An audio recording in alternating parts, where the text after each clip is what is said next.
안녕하세요. 결혼한 지 3년 만에 이혼 서류에 도장 찍고 이제 자유의 몸이 된 30대 여성입니다. 결혼 생활을 3년 했다지만 마치 30년이라도 산 것 마냥 몸과 마음이 폭삭 늙어버린 기분이에요. 자유의 몸이 되었다고 표현했지만 여전히 그때를 생각하면 심장이 벌렁벌렁 뭔가에 쫓기듯 불안한 마음이 들고요. 왜 그렇게 참고 살았는지 모르겠네요. 남편하고는 대학교에서 알게 된 사이입니다. 좀 더 구체적으로 말하자면 같은 전공은 아니었는데 저는 학교 홍보 모델이었고 남편은 방송 동아리 멤버였거든요. 그래서 이래저래 활동이 겹치는 일이 많을 수밖에 없었죠. 하지만 그렇다고 그때부터 연애를 한 건 아니고 그냥 적당히 가까운 사이로 지냈어요. 그러다가 본격적으로 사이가 발전한 건 제 나이 27, 이직을 하면서였습니다. 마침 제가 이직을 하게 된 회사가 남편 회사랑 멀지가 않았거든요. 그래서 퇴근길에 이따금씩 만나 맥주도 한잔하고 그러던 게 어느 순간 주말 약속이 되면서 누가 먼저 우리 사귀자 한 것은 아니었는데 정신 차리고 보니 다들 저희 둘이 사귄다고 생각하더라고요. 그리고 저희도 뭐 딱히 부정하지 않았죠. 연애하는 동안 남편의 주된 고민과 걱정거리는 바로 시부모님에 관한 것이었어요. 남편이 말하길 원래는 시부모님께서 작은 식당을 하셨다는데 아버님께서 술을 너무 좋아하다 보니 손님들하고 어울려서 술을 마시는 일도 비일비재했고 또 그러다 보니 기분 좋다고 돈 안 받아 뭐 한다고 돈 못 받아. 그뿐 아니라 걸핏하면 손님들하고 시비가 붙는 일도 있다 보니 결국 몇 년 못하고 식당을 닫으셔야만 했다고요.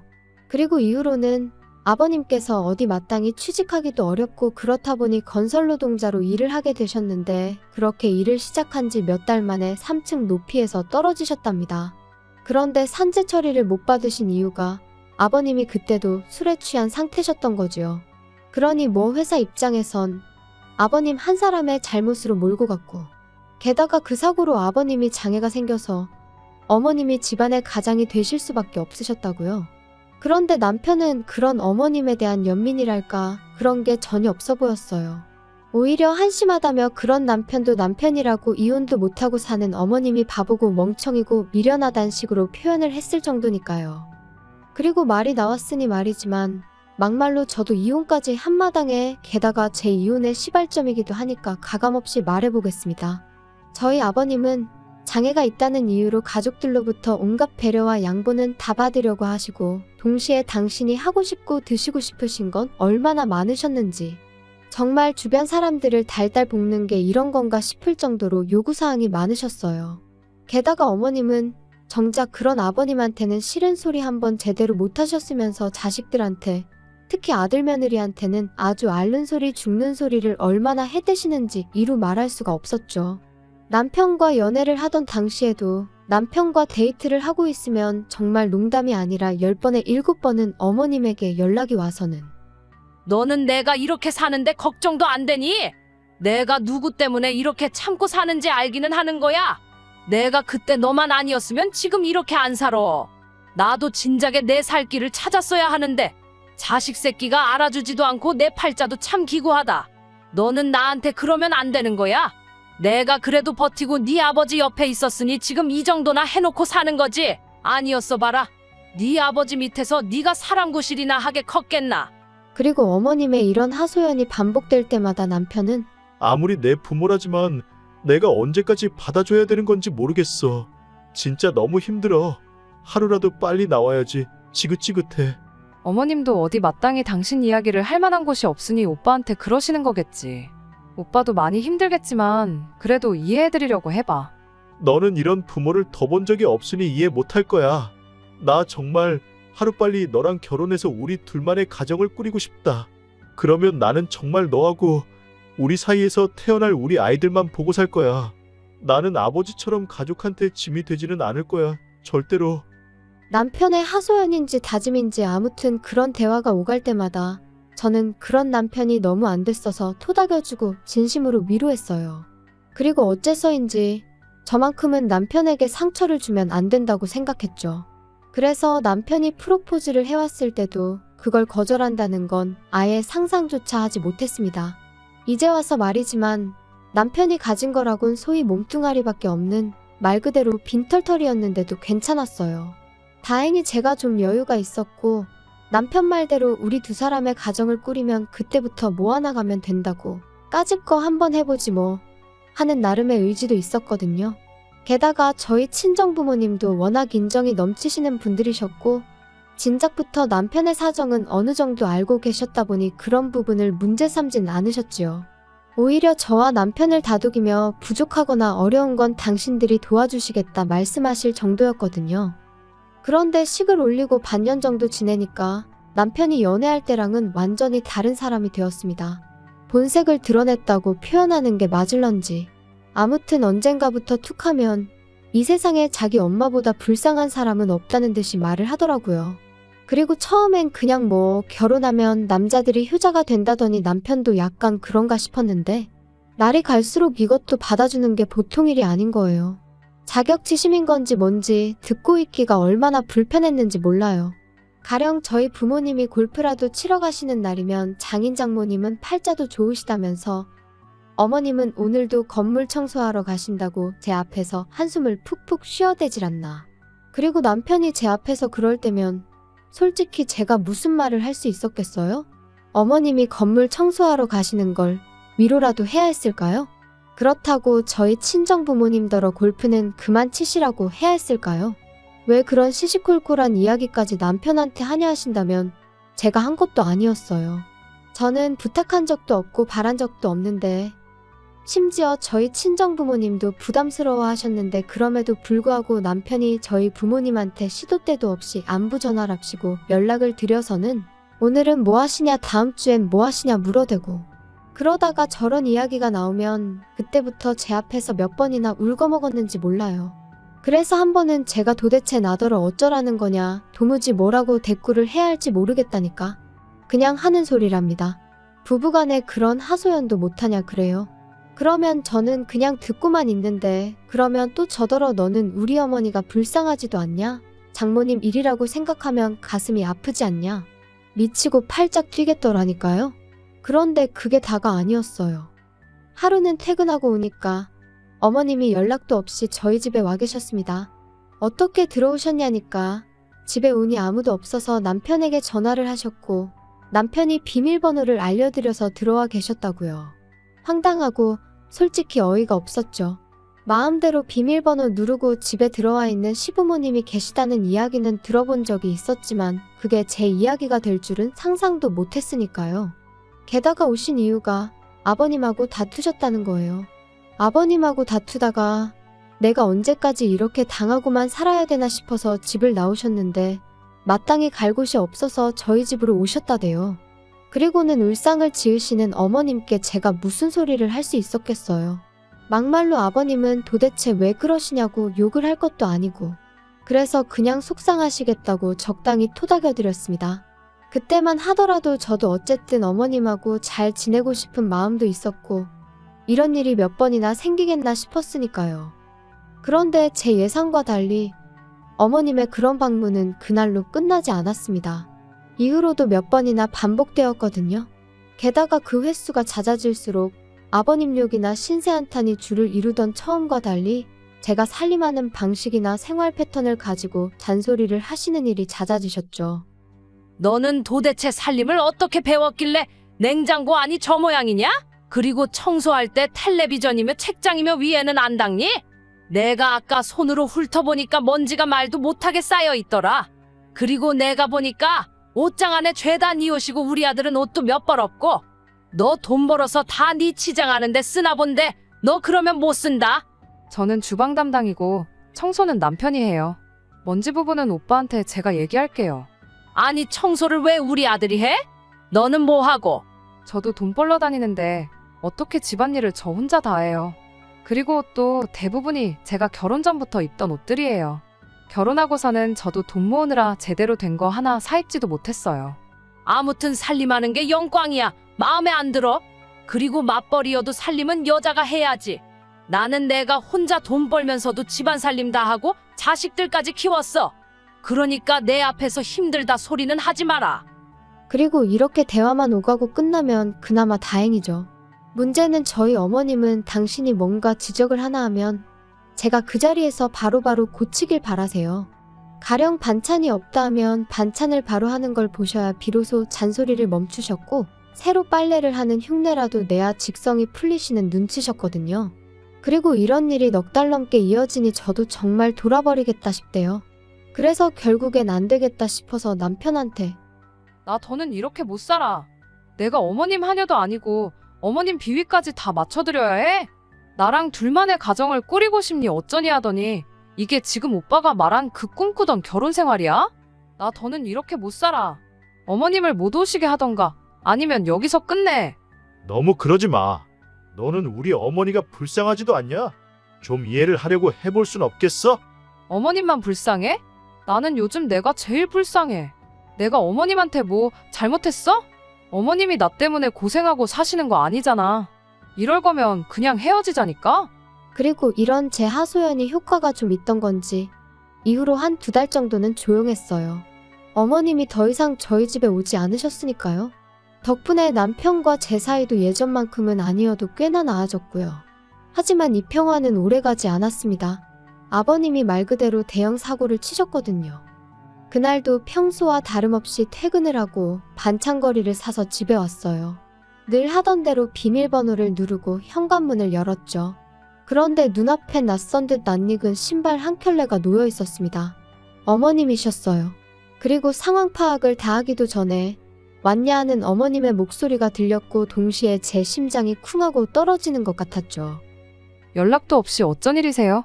자기야, 나랑 잠깐 얘기 좀 해. 이게 지금 무슨 상황이야?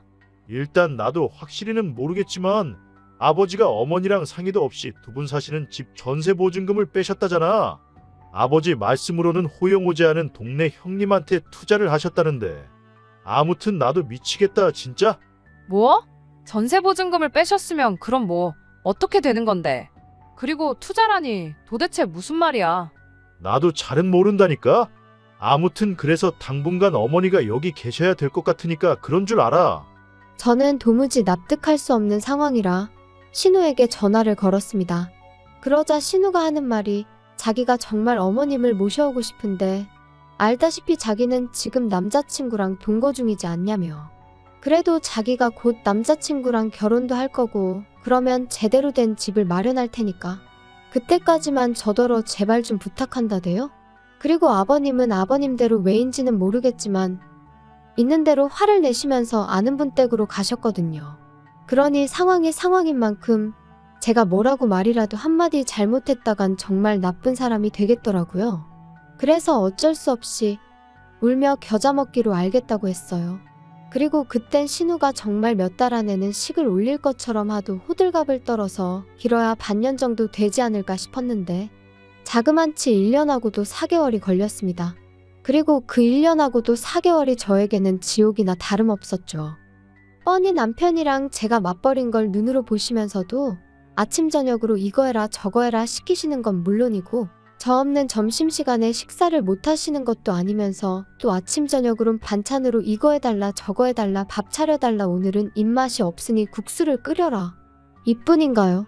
시도 때도 없이 저도 없는 시간에 이모님들은 물론이고 어머님 지인들까지 왜 그렇게 집으로 부르셔서는 제 부엌 살림은 물론이고 제 옷장까지 보여주시며 제 흉을 보셨는지. 오죽하면 한 이모님은 당신이 듣다 못해 한마디 하려고 전화했다 하시더니 왜 그렇게 시어머니 심기에 거슬리는 짓거리만 하냐며 저더러 며느리면 며느리답게 처신하랍니다. 그리고 그딴 전화까지 받으니 저도 더는 참을 수가 없어서 남편더러 어머님 진짜 왜 저러시냐니까. 기껏 한다는 소리가 그동안 어머님이 고생 정말 많이 하셨다며 저더러 조금만 이해를 해달라대요? 하지만 맨날 그놈의 이해는 어째서 저만 해야 되는 건지. 그리고 이때부터는 말뿐이 아니라 제가 제명해 죽으려면 이혼을 해야 하지 않을까 그 생각을 하게 되었죠. 도저히 못 버티겠다. 이렇게 살다간 정말 내가 죽겠다 싶었던 바로 그 무렵 마침내 신우가 상견례 어쩌고 하며 시집간다 소리를 꺼냈습니다. 정말 속으로 쾌재를 불렀어요. 아, 이제 살았구나. 그래서 신우더러 신혼집엔 언제 들어가냐고 어머님은 언제부터 그리 모시면 되겠냐 했죠. 그랬더니 신우가 제 눈치만 살살 보다가 한다는 말이 그게 좀 상황이 힘들게 됐답니다. 그래서 제가 그게 갑자기 무슨 소리냐니까. 언니 정말 미안한데 우리가 돈이 없어서 깨케야 방 2개 화장실 하나짜리 빌라 정도밖에 못 구할 것 같은데 언니가 조금만 더 이해해주면 안 될까요? 우리가 얼른 돈 모아서 큰 집으로 이사가면 그때는 꼭 엄마 모시고 갈 거니까. 아가씨, 이제 와서 그렇게 말을 바꾸면 어떡해요? 안 돼요. 나 더는 못 모셔요. 나 정말 너무 힘들다니까요. 그래도 우리 엄마가 살림살이도 도와주고 언니 좋아하는데 너무 말을 그렇게 하면 나 좀 섭섭해요. 아가씨가 섭섭하고 말고 나는 더 못한다고 분명히 얘기했어요. 언니도 자꾸 그렇게 무대 보러 안 된다고만 하면 안 되죠? 나라고 일부러 안 모시는 거 아니잖아요. 그러니까 그것도 아가씨 사정이고요. 왜 내가 어머님 사정도 이해하고 아가씨 사정도 이해하고 그래야 하냐고요. 당연한 거 아니에요? 언니 맏며느리잖아요. 그리고 우리 한 가족인데 정말 서운하네요. 서운하다고요? 나는 서운한 정도가 아니고 아주 다들 원망스러워 미치겠다고요. 신우랑 얘기를 하다 도무지 답도 안 나오고 우라가 치밀어서 집에 왔어요. 그리고 남편은 그 사이에 신우랑 통화라도 한 건지 제 눈치를 살살 살피더니 기껏 한다는 소리가 당신이 우리 어머니랑 도무지 같이 못 살겠다고 그랬다며. 그래서 내가 생각을 해봤는데 우리가 그럼 희정이한테 돈을 좀 빌려주면 되겠더라. 희정이네가 집을 좀 큰 걸 구하면 어머니 모셔갈 수 있을 거 아냐?